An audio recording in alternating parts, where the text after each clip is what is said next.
like to introduce our guest speaker, Dianne A. She's from Tennessee.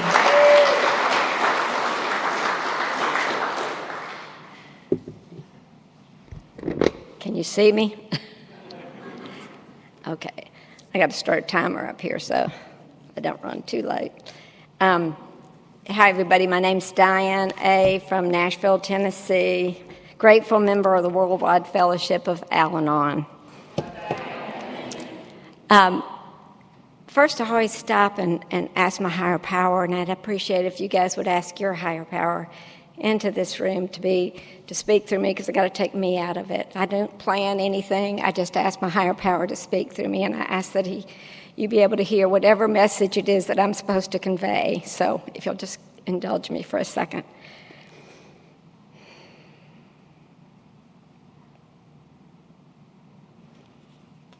Thank you.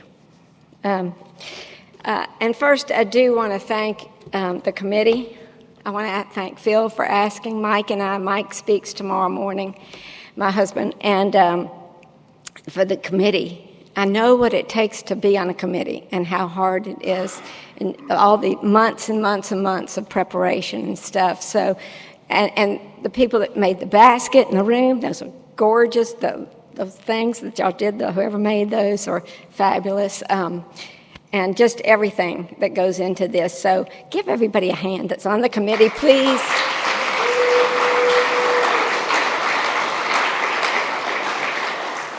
And thanks, Jackie and Patty and Maureen, for doing some service work. Service is what it's all about, as far as I'm concerned. Oh, let me start this. It would help if I start it. Anyway, I'm a grateful member of the Worldwide Fellowship of Al-Anon. And a little bit about me before I came into the program. First, I also want to thank Amy for your message of hope. It is hopeful. Thank you. You got me. And Greg, his message, I was in tears through the whole thing. He talked about denial, and I'm looking forward to Tommy tonight, and of course Mike tomorrow. I've been there, done that, I know it, but anyway, I always love how God works through him and speaks the message too of how powerful this program can be.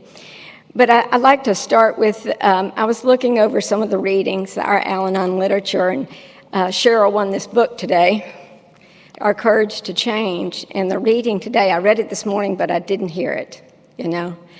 I read it again before I came up here, and it was what I needed to read because it really touched on what Greg talked about.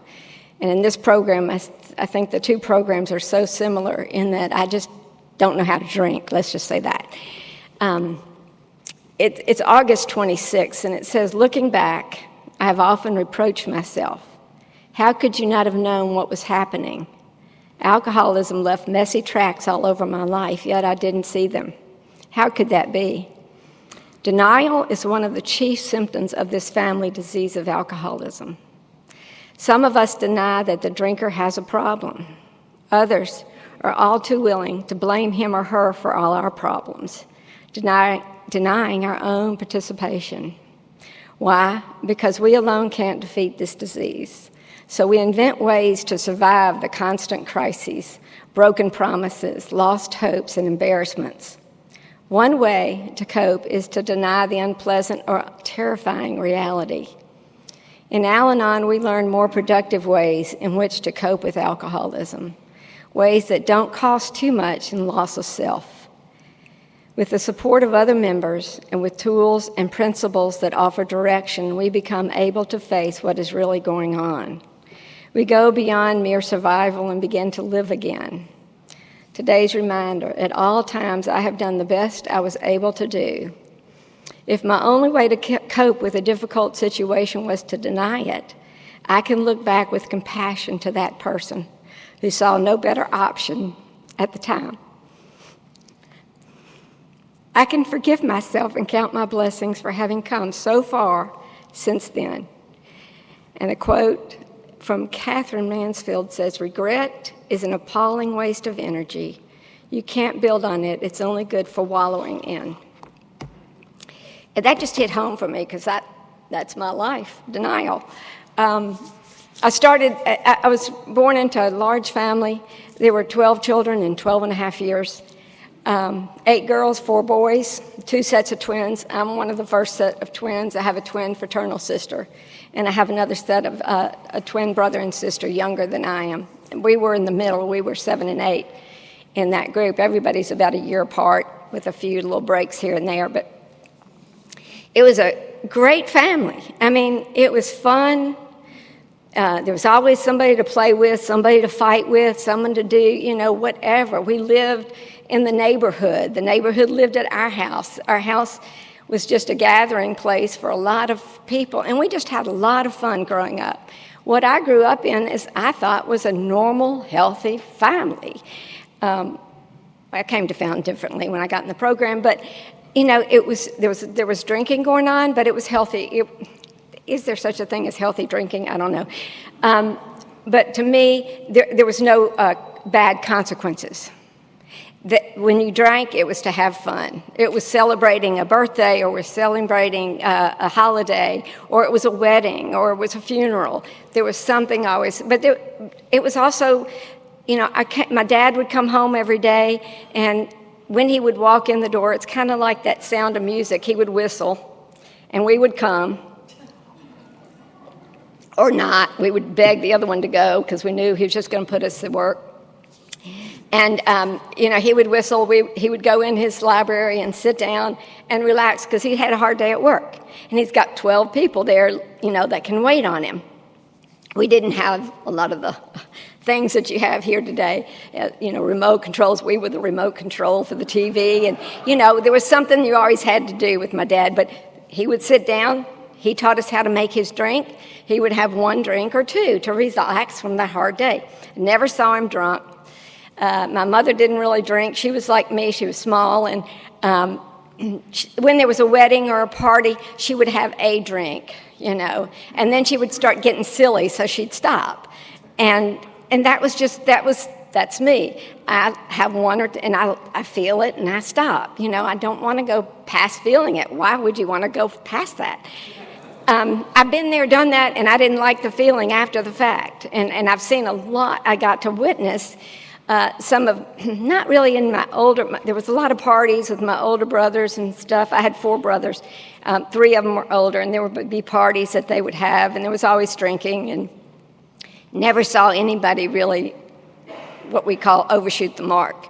But so it was everybody was always having fun. So drinking was normal. It went through a grade school. I went 12 years of a parochial school. The last 4 years in my high school was a all-girls school, which I loved.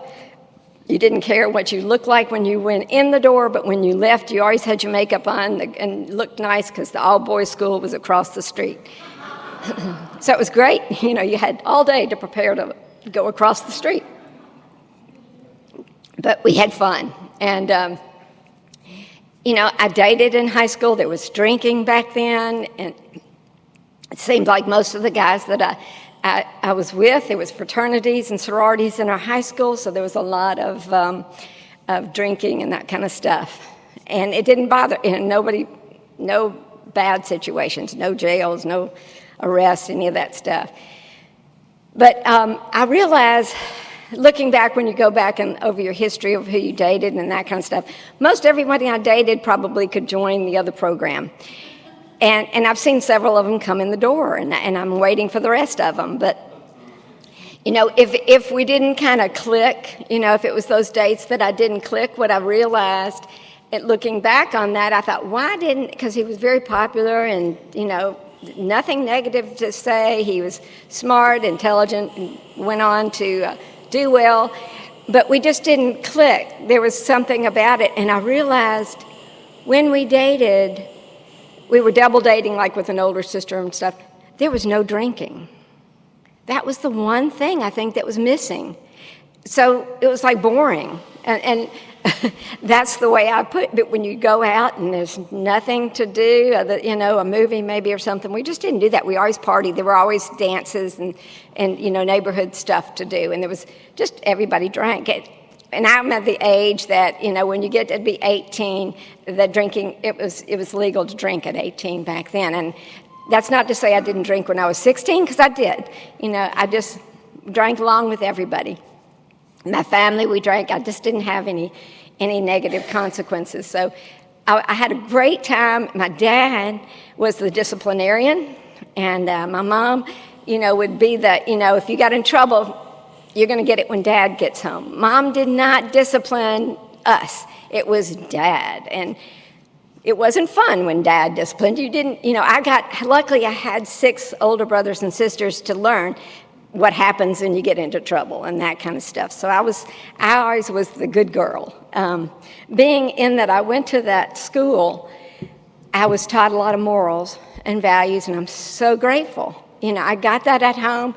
My parents took us to church.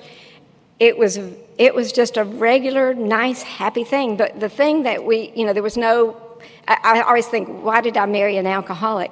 I realized that probably it skipped a generation. I think both of my grandfathers on both sides had a problem with alcoholism.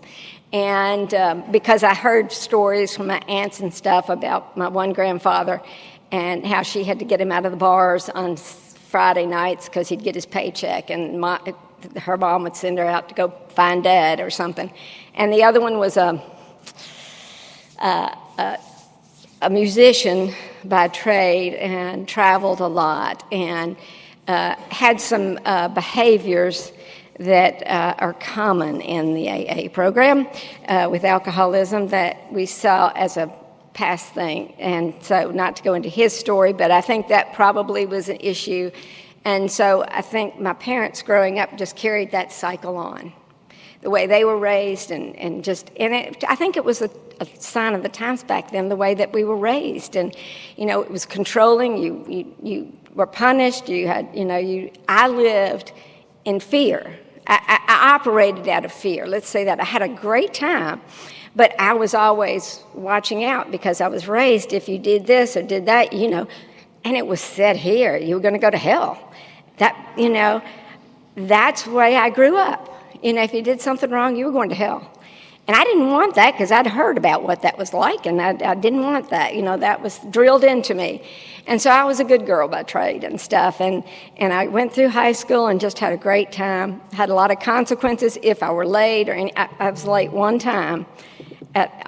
Came in out of curfew, and it may have been 3 minutes past curfew, and my dad met the guys at the door, and we were told to go upstairs. And I don't know what was said to them, but I don't think they ever brought us home late again. So, that fear, I operated out of fear, not out of, because it was the right thing to do. I did have a spirituality, I believe, back growing up. I remember a retreat I did in high school that I really felt connected to a higher power. But my higher power back then, I think that's when it maybe changed for me. My higher power I grew up was the punishing God, the judgmental God that was watching out, checking the boxes, what I did and what I didn't do, and how much service work I did, all that kind of stuff. That was my higher power. So I was operating still out of fear because I wanted to go there instead of hell. And so when I got to college, I say it was like somebody opened the door to the cage and the bird flew out. I got to be on my own. I got to be free at last. And that was in the 70s. That was the early 70s. And so that was the drug culture that came out. And I wasn't going to do drugs, I wasn't going to do any of that, just drinking, I'll just break that one rule. And but in college, I had some roommates that liked to party, and I didn't go to my classes every time because instead of joining the sorority, I joined the fraternity. In that, I got to be a little sister. I had 2 older brothers in that fraternity, so it was just like home. The fraternity house was home for me. I would get off the bus after a class or something and go straight to the fraternity house and play cards with the guys or go back in the kitchen with the cooks, and just had a blast there. I loved being around that fraternity house. But what happens at a fraternity house is there's always parties going on. Every weekend there's a party. And so, college ended up being that party thing. And then drugs were starting to be introduced, and people were, I'm one of those people that I'll go along with the crowd, I'll try this and I'll try that, but I won't try that. I'll just try these little things. And that started happening. So when I got into college and started doing those other things and drinking more than I probably needed to, I remember I did drink once or twice more than I needed to and didn't like the consequences. They weren't bad consequences, I just didn't feel good. Hangover or whatever it was. And so I just participated with you. And so by doing that, I stopped going to church because no one was making me go to church. And two, I was doing things that I knew that God, for some reason, I guess maybe I thought God was only in church and he couldn't see me out here. And so I just stopped going to church. And I didn't participate in that, and those moral values. I started doing the things I said I wasn't going to be doing, and I was back then I was becoming a hippie, and I was peace, love, and all this stuff, and that was just the time. And I was just part of it, and I jumped right in there. And the second year in college, I ended up, same thing, met my husband. He was going to another college. We were introduced by a mutual friend. And we just hit it off. It was spring break, and I was going down to his college, on the weekend, or he was coming up to where I was going to school.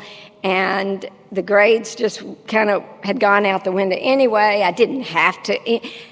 I kind of sailed through high school pretty easily. I didn't really have to study or do a lot of that. It was easy. And so when I got into college, I thought it was going to be just as easy, but it wasn't. You actually had to go to classes. And I wasn't doing that, so my grades were going down. Ended up meeting Mike, and my whole world changed. It was like I'd found him. And people say, I was going probably for my MRS degree instead of the educational degree that I was there for. And so I just decided then he was finishing up at his college, and he is actually from Nashville. We didn't know each other in Nashville. He was a couple of years older. I didn't hang around with his crowd, and fortunately I didn't hang around with his crowd because he was wilder than the guys that I dated, and I probably would not have been as interested in them because I needed to be as wild as he was, and I got that in college. So we just hit it off, and I decided I wasn't going to go back to college because he was going to be in Nashville, and I had to keep an eye on him. And, we were going to be 3 hours apart, and that just wouldn't work. And he was going to be in Nashville, and so this is me, okay? I'm going to make me look good and make you think I'm doing you a favor. And what it was is I'm sure I probably told my parents, look, I'm not going to go back to college. I'm going to get a job, and you won't have to pay for me in college anymore. We've already got 8 in college and all this stuff. It's going to be a win-win for both of us. I'll get a job, and you won't have to pay for me anymore. Not that I'd found him, and I'm going to keep an eye on him, and that's what it's all about. I can't tell the truth. I tell those little white lies, but I'm really not lying, And so anyway, we start dating. Everything's good. We have fun. I'm living at home for a couple of months, but my parents think I still have to follow their rules while I'm living at their house. And I don't think that's I've already been in college. I've been on my own in my own apartment and everything. Why should I have to change all my life, So I get in an apartment with the girl that actually introduced us. She had quit school too.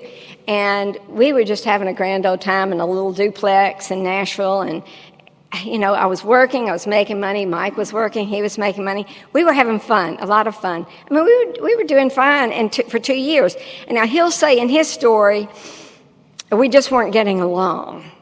But see, I never knew we weren't getting along.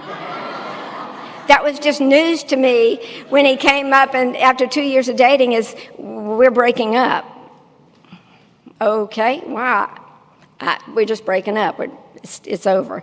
So, as I say, back then, times were a lot easier. That peace, love, and war and all that stuff, it was like, que sera, sera. I was like, okay, fine, I'll show you. But I didn't say that. But that's what my mind was saying, I'll show you. I'll show you what you're missing. So I went on and started dating other people, had a great time, moved into it with another friend who really liked to party even more so, and my sister, who is a year younger, moved in with us, and she likes to party like some of y'all party, but we won't go there. But she likes to party a lot too. So every weekend we were all working and we were partying hard. And of course I would invite Mike to come to the parties because he liked to party too. And I'd always have dates, and he wouldn't. He'd bring his guy friends, which made it even better. He never brought a girl over, so that kind of gave me a little more hope maybe in there. So I kept dating guys, and he kept coming to the parties.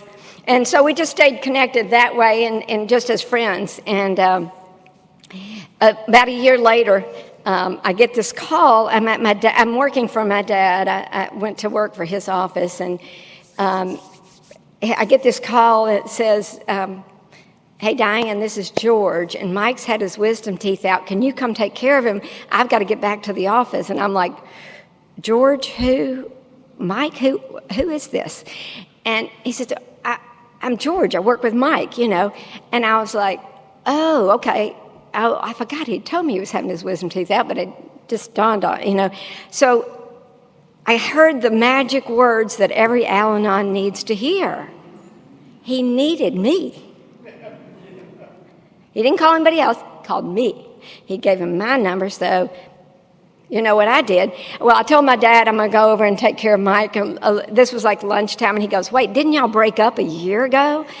And I'm like, yeah, but that's, that was then, and he needs me, and I'll be back. I'm just going to lunch hour. I'll be right back. And I arranged for some people to come over and take care of him while he was recuperating. And I had told him that I was going to be back to bring him some dinner. I had everything else arranged. And after work, I went home and I told my boyfriend, who was living with me at the time, that I was going to take Mike some dinner because he'd had his wisdom teeth out, and I thought that'd be the end of the story. But he had a little problem with that, and he said, well, if you go, I'm not going to be here when you come back. I'm like, why? I'm just taking him dinner. And that's all it was, because when I went to Mike and at that lunch break, he was out of it, of course, as you can imagine. And, well, he was awake, but he was high on whatever it was they gave him. And he's writing on a piece of paper, I love you, I want you back, move in with me, da-da-da-da. And I'm like, well, there's a little problem here. I've got so-and-so living with me. And he was still out of it. But anyway, I told him I'd be back for bringing him dinner. Like, who has dinner after having 4 wisdom teeth taken out? I still look back on that like, was I crazy? No, I guess I was crazy. But anyway, so I go and take him dinner. I come back, and the boyfriend's gone, and I never had to see him again. And that was the easiest breakup I ever had to do. It was just, he chose to leave, not me, because I told him it was totally innocent. And so Mike had asked me, and I thought, well, I still did not know why we had broken up in the first place. Had no idea. And, I forgot to tell you, during those 2 years of dating, there were those red flags popping up all over here and there. But, that denial we talk about in that book I read, I could explain every one of them away. I could justify them, or he could justify them, or he could explain why such and such happened, or why he was, whatever. Even those little signs were, showing up. But so I decided when we get back together, I can fix that by moving in with him, and then I can figure it out what went wrong, or even if we're compatible. I didn't know if it was going to work or not. And I was like 22 at this, or getting ready, I guess, to be 22, and or I was 20, I guess. Anywhere, somewhere in there, I thought I was so old, and so I move in with him, and things are great. life is good. And somehow, I guess you didn't have caller ID back then, and so if the phone rang, you answered it. And, of course, I was living with him and stuff, and I would answer his phone at 7 in the morning, which is probably not a good idea. But I did, and it was his mother. And she's a sweet little lady that I love, and she never said anything about me answering his phone at 7 in the morning. But next thing I know is my mom's calling me, asking me to come over and talk to her, and she asked me, she says, "Are you living with Mike?" And I said, "Yeah, I want to make sure we're compatible, because I don't know, we broke up, and I don't know what went wrong, or. So anyway, she's like, "He'll never marry you now. He doesn't need a piece of paper." And we just had it out, and I just said, well, I've got to make my own mistakes. If it's a mistake, I'll figure it out. And it was like I felt like she disowned me, but I realized she was just trying to protect me for some stuff that, after my mom was passed and everything, and my sisters and I, there's 8 of us, we get together and we talk about stuff. And I found out that my mom, with my older sisters, I've got 3 older sisters, that some of them went through some really tough times, similar situations that I didn't know about. She kept all that stuff secret, and we didn't know anything about it. And I think, looking back, she was just trying to protect me from some things that my sisters had gone through in the pain. So I was just like, she's conditionally loving me and all this stuff. But anyway, 3 months later, Mike and I are dating and having a good time, and he's high on something else and asked me to marry him out of the blue. And so he ends up, and I was surprised, and he was too, I think. Because he wasn't planning it. It wasn't things like they do today, and they have all this stuff. It just came out of his mouth. And of course, I said yes. And so we figured it out, and we go back to my parents. He asked my dad for my hand in marriage, and my mom's there. And so all is well. I'm thinking, Mom's happy now because I'm getting married. And I was wrong, and she was right. I'm arrogant, and it was great. I mean, my mom and I planned the wedding. My sister was getting married in 2 months, and we planned mine for 3 months. You could do it back then as fast as that, and we just doubled everything my sister did. She just kind of duplicated it. And my sister and I feel like we had identical weddings a month apart. But anyway, things were going great. We were having fun. Mike and I, after about a year, we found a house that we bought, and then I thought, okay, it's time to start a family, and we had our first son, and I just love babies. I've been able to work with babies and stuff in my career some, and just, life was complete. I had him, I had my baby, my son, and life was grand, and we had been partying up until that point and doing a lot of things, but, like was shared earlier, that, when you got pregnant, you stopped drinking and doing all this stuff, and, I just stopped everything. Of course, my doctor told me to have a glass of wine to be stress-free during the pregnancy. I remember that. And so I would have a glass of wine or something. And but everything else was out the door, and I decided I was going to be a good mom, and I wasn't going to do all that. But Mike continued on doing those other things and worked hard and harder, and things were starting to go on in the house where I had another son 3 years later, and there were a lot of red flags starting to pop up. And, as I said, I lived in fear. I fear. It just dominated everything, my decisions and everything. Mike started getting depressed and stressed and anxiety and suicidal and all this stuff going on. And I had worked up until I had my kids, and then I stayed home with them till they got into school and I went back to work. But he started on a lot of medications, and they weren't working. And I started, I didn't know. Well, when I had my kids, we got back into church before we got married, and that was my outlet, is just to go to church and stuff. And I found such peace and serenity that hour in church. And when things would go bad, I'd go to church and I'd pray, and I felt like, that's where I found that peace that I find in the meetings today. I know that's what it was. I had that, just my mind would shut off from the stuff that was going on at home. And I just kept thinking, there's no way I'm going to get a divorce. I'm just, I'm going to make this work. I'm going to make it work. No matter what, I'm going to be the best wife. I'm going to be the best cook. I'm going to be the best cleaner.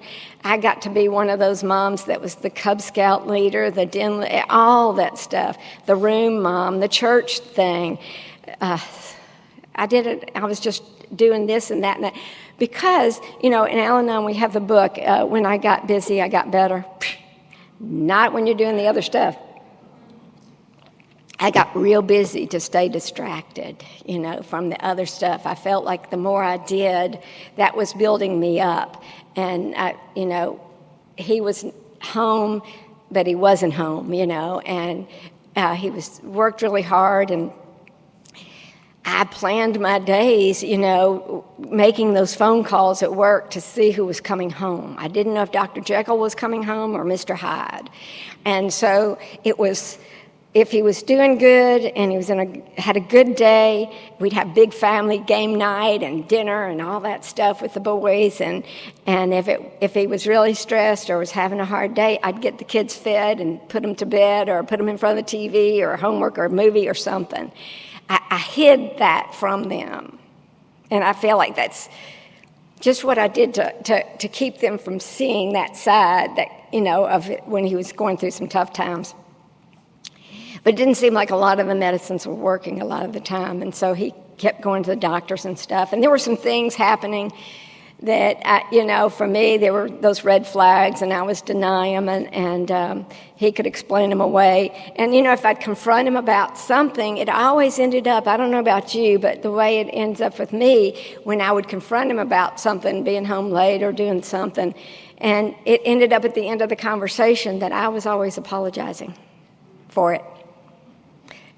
Because, I was just ungrateful. And not that he said I was ungrateful, but I felt like obviously, he's the one that's working hard and doing all this stuff. I'm working, but I'm working in a school system with my kids. And so I got to be with them a lot and around them. And it was getting, you'll hear tomorrow some of the things that he was doing. And the thing about it is he was making these bad decisions and stuff, and even though I probably knew they were wrong, I was going along with him, and I supported him because that's what a good wife does. I'm on his side. Whatever he says, I'll go with him.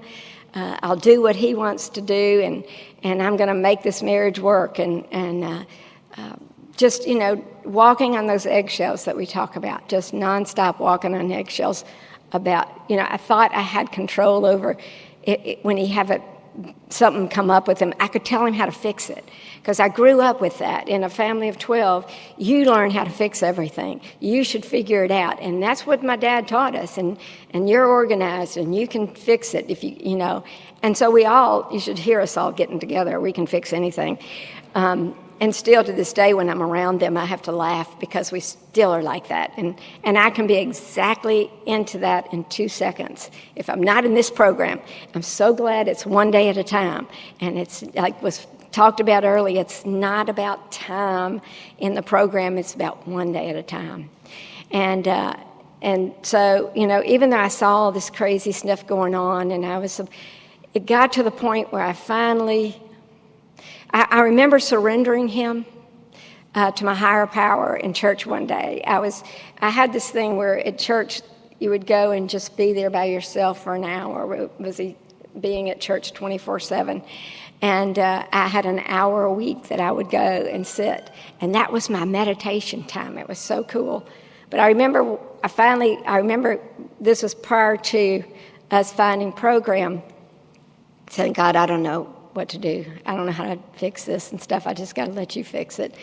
And my mom had gotten diagnosed with cancer in Florida, and we would travel back and forth and help her. And then we moved her up into our house for about 6 weeks in my living room, and my dad and a nurse, and my boys were little, and I got to focus on her because I didn't have to focus on the marriage or anything.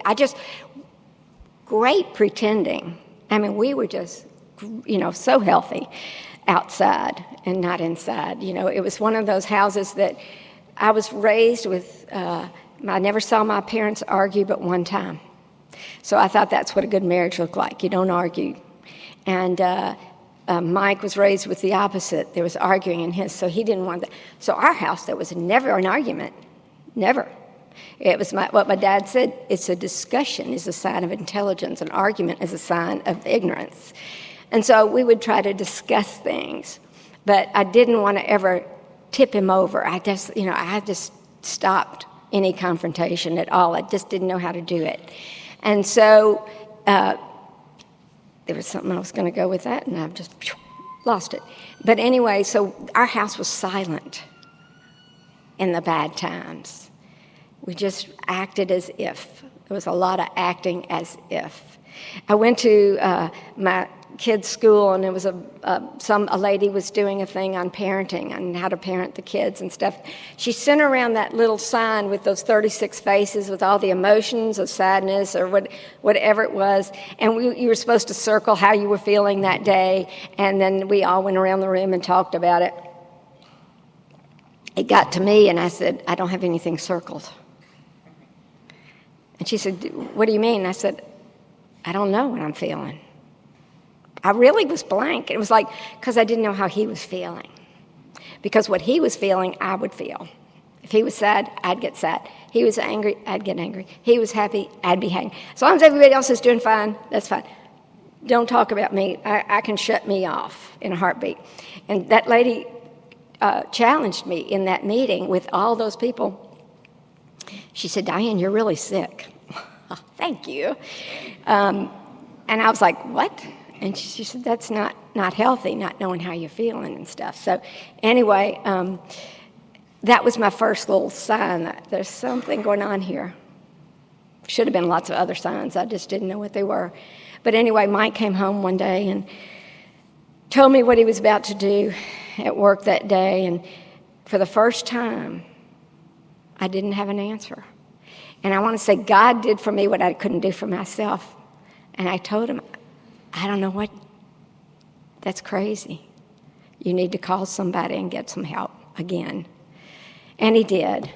And that led to a few other appointments with doctors and psychologists and addictionologists. And I got to go with him on that addictionologist. And they had me listen to a CD and answer a bunch of questions ahead of time. And Mike, we went together and got in that office, and he came out afterwards, and he said, and he'll tell tomorrow about it, but more or less they just said he's an alcoholic and has been for about 15 years. Okay, thanks. We've been married 15 years at this point. And so I'd just been in the whole marriage of alcoholism. It just kept progressing. That progressive disease kept building and building and building and building till finally I gave up and gave in. And Mike, I had gotten him several times in those 15 years to quit drinking because I thought he was just a social drinker. And we were just drinking together, a glass of wine or 2 glasses. I didn't know he was drinking before or after and all that other hiding, how much he was drinking. And I would get him to stop drinking at times. I'd say, let's quit drinking and let's do this. And he would quit. And so after several weeks of him quitting, things didn't get better. You can imagine with no program, things just got worse. So I thought, go back to drinking, go help you, because he's stressed. He needs something to relax, just like my dad. He needs to relax. So go, and so in my mind, I didn't ever check. We didn't have Google back then to figure this stuff out. It'd probably point me straight to alcoholism now if I did that stuff. But it was, I told myself in my mind, if he could quit drinking, it wasn't a problem. Alcohol wasn't the problem. And when he would quit drinking, he'd just use something else. And I didn't understand any of that stuff. And I thought I could figure it out myself. And so I thought, well, drinking, it's not a problem. I noticed his parents were having some issues with drinking. We noticed after 5:30, and we wouldn't answer the phone after that because there was always somebody on the other end that wasn't the sweet people that we knew. And so we knew that, and so that's when I figured we got to slow down because then it just can get to be at that point, because it could be hereditary. But anyway, they did point out that it was alcoholism and that he needed to go to treatment. And he went to treatment, and I ended up going to a family week a few weeks in with my boys. We all went, and I got to hear about the word enabling. And see, my word and definition was I was being helpful. I was just helpful. But they changed that word to enabling and just told me it was really making it worse. And that was just kind of in shock, because I was raised to take care. I took care of my younger brothers and sisters. I took care of everything. You know, we took care of each other. We were supposed to take care of everybody. That's what we were taught in school. That's what I was taught at home. And I was just taking care. I had to make him happy. I had to make everybody happy. And my nickname growing up from my dad was Smiley. I always had a smile on my face, because that's what I was supposed to do, and that would make you happy. You know, you weren't allowed to be angry. I remember one time getting angry and just about doing this, and I couldn't say that. I couldn't be angry, or I'd get into trouble. And I knew that I wasn't allowed to be angry. And anyway, we went in, I found out that thing, and so they said, they made me sign a piece of paper. They know how to hook us. And they said, you'll go to so many Al-Anon meetings, you know, and had me sign the piece of paper that I was going, like y'all could check on me. They knew that was a trick. I know that was a trick, because nobody was checking up on me. But I went to that first meeting, and there were a bunch of ladies there that were probably as old as I am. And all they could talk about, no, I have to change that. All I could hear them say was that they had a disease and that they were sick and they needed that program because of their disease. And see, they pointed the finger at him, and it's him. He has alcoholism. I don't. I was holding everything together. I was raising those kids. I was doing it all. I was paying the bills. He was giving me the money, but I was taking care of everything. So I don't have a disease. Why would I want to go there? You know, you want to go where you can get what they have? I didn't want their disease. And so I wasn't not going back to that meeting. But, you know, I had signed that piece of paper that I was going to go to 4. And Mike had told me about another meeting that he was going to, that there was an Al-Anon meeting, or else I'd found out about it. And they had Alateen there too. Our kids were 8 and 11 at the time, and they had Alakid and Alateen. And so I said, okay, I'll try that meeting. And so I went to that meeting, and they had a newcomers meeting. And I love newcomers meetings for this reason, that they took us out and they explained the first step and the second step and the third step and the disease of alcoholism and how it affects the family. And it was like, oh, okay. But see, I still thought they were going to teach me how to keep him sober. That was the point. You're supposed to teach us how to keep them sober, not that they're going to relapse. And so I was going for that reason, and I was taking the boys because they loved Alateen. Now they said, if you don't want to go back, that's fine, but we want to go back.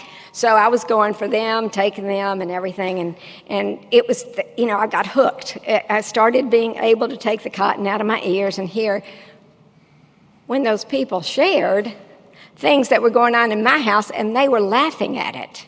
They thought it was funny. And I thought, what's wrong with that? That's normal. And then I started thinking, well, maybe it's not so normal if they're laughing at it. And they weren't laughing at me. They were laughing at themselves. And then I started hearing all these things that go on in alcoholic homes that I was raised with. And I thought, well, that's the way you were supposed to be raised. We got a great, healthy family. And so anyway, I started hearing those things. And that was fine. I was still going to those meetings.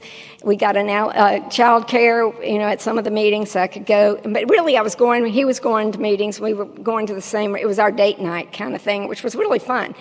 And we'd have the kids, everybody would go to meetings. And so we all started talking the same language. It was great. And about, I don't know how many, 9 months, 6 months in, Mike was hearing this stuff about rigorous honesty, and he was starting to get a little guilty feelings about him not being rigorously honest with me, about all those red flags that were popping up. And so he got me in a conversation one night about, he'd been unfaithful to me for about 8 years.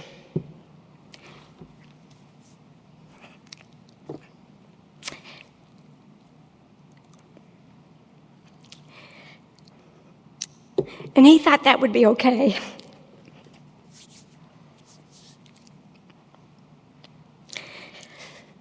So,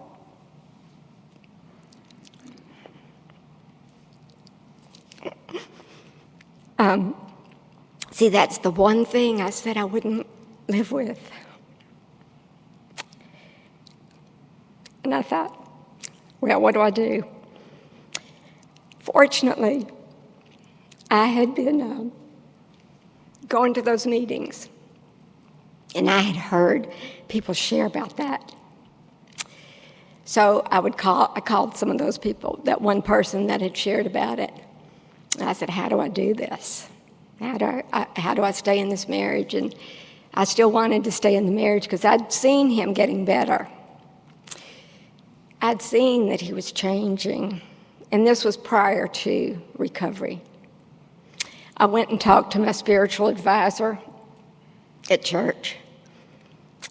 I said, I don't know what to do, whether I should stay or leave. I want to stay because I see that he's trying and he wants to be open and honest with me, and I want him there for the boys.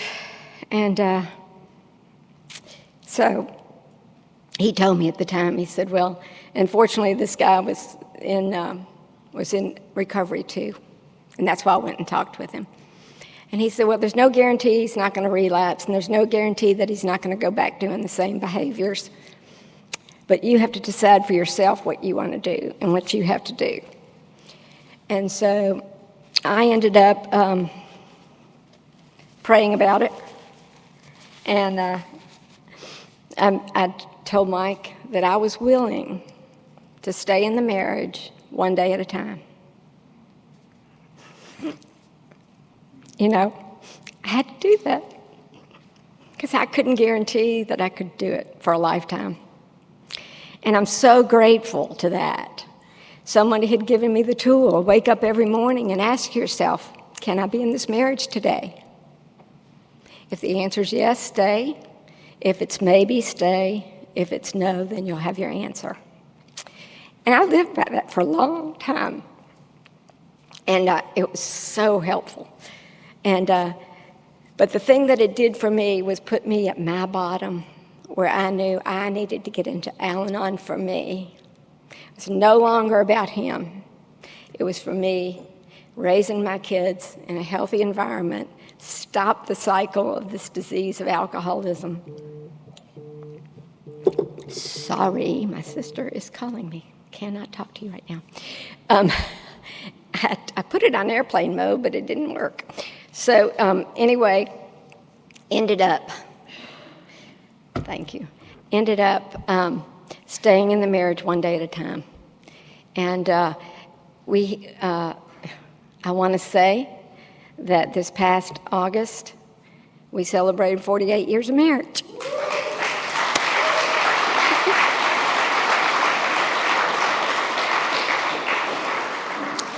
And that's because of AA and Al-Anon. I want to say, give yourself a hand, because that's not my doing. That's the program. You taught us how to do this one day at a time and how to grow a relationship, and a healthy relationship that we did not have. We did not have that healthy relationship when we walked in the doors. It was so sick. And, today I'm here for me, and I'm here for to have, whether I'm with him or not. I want to be with him, but there's no guarantee. And I've been able to share that with a lot of people. And we both started the program, stayed in the program, never felt the urge to leave, never had reason to leave, because life keeps happening. People say, why are you still going? He's sober and all this stuff. Hello, I'm living today, I'm breathing, that's why I'm here. I need these tools because I had those two boys.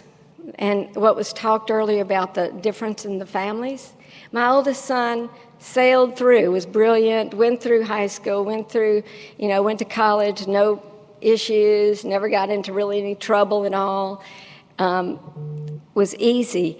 And then the second son, the youngest son, 8th grade, we were in recovery, fortunately. We were in probably 10 years in the program or so. He got caught with some marijuana in his shoe, and Tennessee had a zero tolerance at that time. He was kicked out of school immediately, and Mike will share a little bit about his journey with him for that year, because he had to take him every day to an alternative learning school. But before he got into that school, he was out of school for like a month. And my sponsor at the time, I was calling her about this and that. I was trying to get him in. It was 8th grade, right at Christmas time.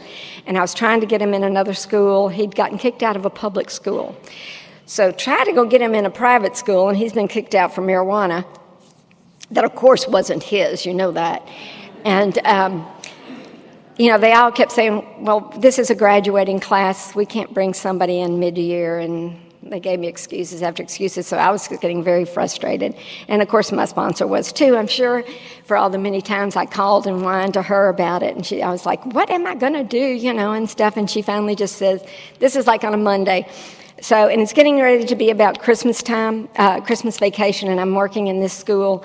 And my son is he goes to my sister's every day to go help her at her farm and stuff to keep him busy because he's not in school. And I'm determined he's going to graduate 8th grade. And we ended up, I'm telling her, and it's a Monday, and I said, I don't know what I'm going to do. I'm just going to have to quit school. I'm going to give him my resignation as of Christmas vacation, and so I'll homeschool him, because I felt like that was my only alternative. And she just said, Diane, why don't you let go and let God? How's God getting him in school? I've already done all the I've gone everywhere. And she said, let go and let God. Okay. Arrogant me said, okay, God's got till Friday. I'll show you. So, because Friday school was going to be out, I had to make a decision by then. So God had to answer me by then. So Thursday night, I get a call. It was God, believe it or not. Not straight from God, but it was an alternative learning center representative. They said, we have an appointment open tomorrow. Would you come bring him in tomorrow? Now, this is the ALC. God did not get the message that I did not want him to go to the ALC because that was the only place left for boys that got into trouble with drugs and alcohol. And, of course, my son didn't really have it. And, yeah, right. And so, anyway, we went, and Friday he got admitted to school. So I got to call my sponsor and tell her, God got him in school, and he had to be there for a year. Of course, I didn't think God chose a very good school because this was with all the other kids. I wanted him to have a good learning experience, and I didn't think he was going to get it there. Well, this shows me is one of those things that God has to say, watch me, see what I can do. And at the end of that year, he got to graduate, the 8th grade there, and they got to hand out all these certificates of achievement that he had done. And this is the son who struggled ever since 1st grade.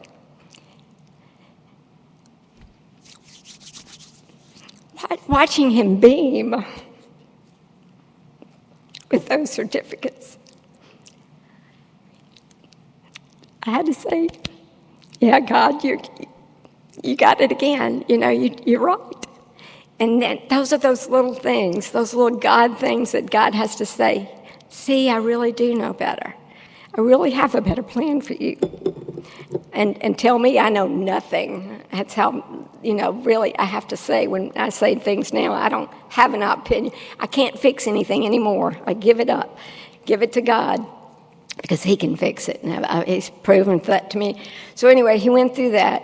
The next thing that happens is so similar to what Greg talked about today is he's 18. It's mid-year between he's in a public school, and he's in between his junior, senior year, and he's 18. And he says, I'm going to move in with so-and-so, a friend of his. And because I had the program, I could wish him well. And I said, I hope it works out for you. You know, I didn't have to call and check up on him. We stayed connected, as I'd have him dinner every now and then and have him over. But I didn't call and check up like I was doing, you know, with Mike every day. Call. How they doing? I didn't do that. I just gave him to God. And I realized, I said, you're either going to make it or you're not. And one way it's going to be okay or you'll learn from it. And so, you know, I didn't check up on him. And that February, we'd been at a conference in Huntsville, which is a 4-day conference. And we'd come home on Sunday, and my oldest was in college in Kentucky, and my youngest was at his apartment, supposedly, and they're both at our house when we arrive home on that Sunday night. And we're like, what are y'all doing here? And they're like, well, come on in, we have something to tell you. You know, I'm like, oh, great, just what I want to hear. I knew something was up. And they said, well, my youngest son had gotten arrested on Thursday night with 3 felonies and a misdemeanor, and had been in jail. And I said, well, how are you out? And the oldest one had gotten him out the next day. He had told him where to go round up some money from his friends and everything. And we found out my son had dropped out of high school. And we didn't know any of this because I wasn't checking up on him, you know. And so, you know, because of that, we were at that conference. There was somebody at that conference that had just gotten finished speaking about being in the pen and finding AA there. And it's just what I needed to hear because I realized that if my son was going to find help, it may be in jail. That's maybe where God, I was at the place where I was willing to, whatever was his path, and I had to let go of it. And so our son asked us to move back home, and we said no alcohol, no drugs, and you're going to get your own lawyer, and you're going to pay for the lawyer, and it's on you. And I told him, I said, why didn't you call me on Thursday night when you went to jail? And he said, Mom, because you always told me, or y'all always told me if I was to get into trouble, I had to get myself out. It was my job. And see, that wasn't me. That was Al-Anon and AA. Y'all taught us that. And somewhere along the line, he heard it. And I'm so grateful because had I been home and he called me, I don't know what I would have done. I'm just so grateful God has taken me out of the picture on all these circumstances. And got to let him go through that. And our job was strictly to love him through it, no matter what. He got put on probation 2 years and moved home with us for 2 years. At the end of that 2 years, he moved out the West Coast and has lived there ever since. He had to do his thing, and we got to love him through it. I mean, there was a lot of couches, a lot of probably in his cars. I just left him, just told him I loved him. That was my job. I'd done everything else for him that I could. He was old enough. He was 21 when he moved out there. I just prayed a lot for him. Because I knew, and I had to come to the place that he could die out there, and I had to accept that. I'd heard too many stories of that happening. He's still on a journey. He's 41, and we got to go out there and speak in Sacramento, and he got to hear our story for the first time, Mike's story. And he stood up in the countdown that he hadn't had a drink in a year at that point.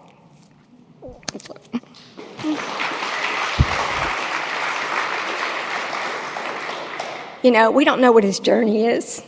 It's hard. He's had to find out go through a lot of stuff. But he knows we're in program. He knows it's there if he wants it. People came up to him after our meeting and gave him numbers. So hopefully he'll call if he needs it, but I don't know if that's his path or not. But we have a great relationship because I stay out of his life. We get together once or twice a year, and all we do is just love on each other and have fun. And that's my job today. Now, the older son who always, I'm going to wrap this up, older son who's just, went through high school, no problems, no issues. When he was in college, he ended up getting engaged to this lovely little lady, and on Thanksgiving they told us they had gotten engaged, and that January, February, somewhere along that line, he gives us a call, and he says, how do you guys feel about being grandparents? We're like, yeah, someday, that'd be great. And he said, well, how about in August? Y'all want to go ahead and move the marriage up to this summer?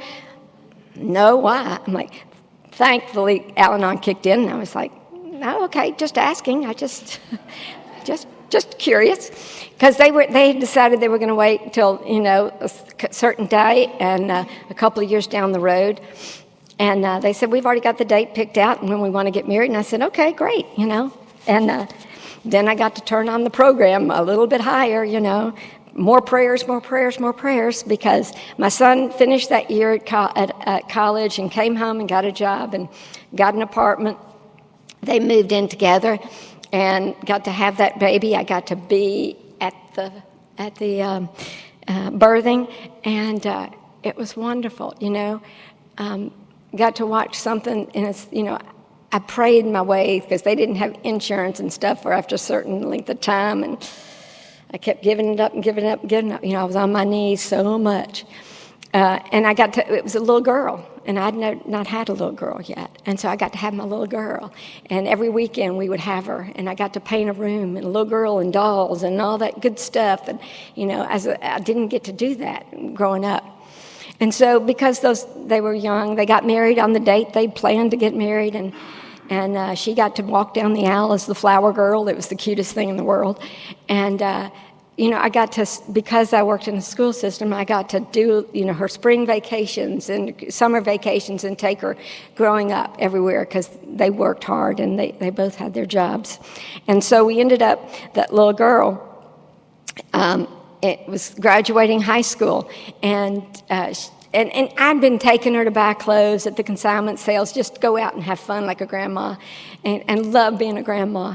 And, in high school she was picking out tuxedos to wear at prom and all this stuff, and cutting her hair like a guy. And I knew something was up, but I didn't say anything.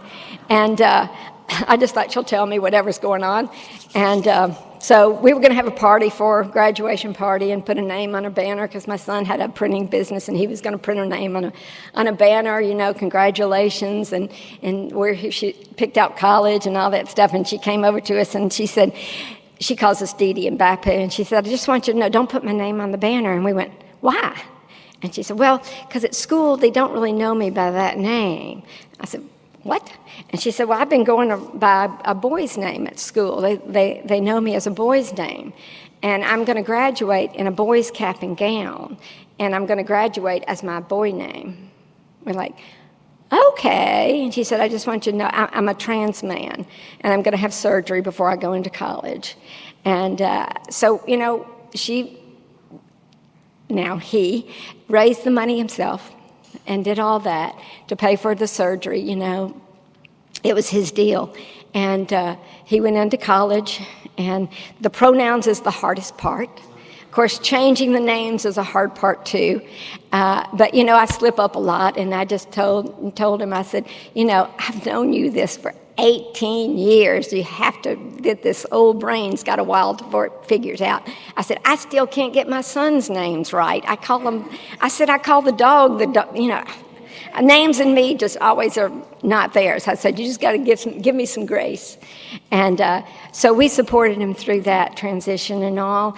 And he did well first 2 years, and COVID hit. And he couldn't do the college on computer because he was paying his way some at his apartment and everything. And the jobs were out the door. You couldn't have a job. He couldn't work what he was doing. And he just couldn't make it. And he said, he came home, and he's like, his dad had moved to California, and his mom had gotten married, and she had a little one-bedroom house, and he didn't have anywhere to go, and he asked to move in with us. That's the kind of relationship that we have. So he came and lived with us for 1.5 years. And I'm so grateful, because I got to be with him day in and day out and see the man as he was becoming. He's 23 years old now. And last year, he'd been talking about moving out to Portland when it was going to be easier as his transitioning. to live and be supportive. And, he lived with us for a year and a half, and we said, okay, it's time to go. Start making your plans. And he'd been saving up his money to go and everything while he lived with us. And he moved out there with two of his best friends and that he'd known since grade school and college.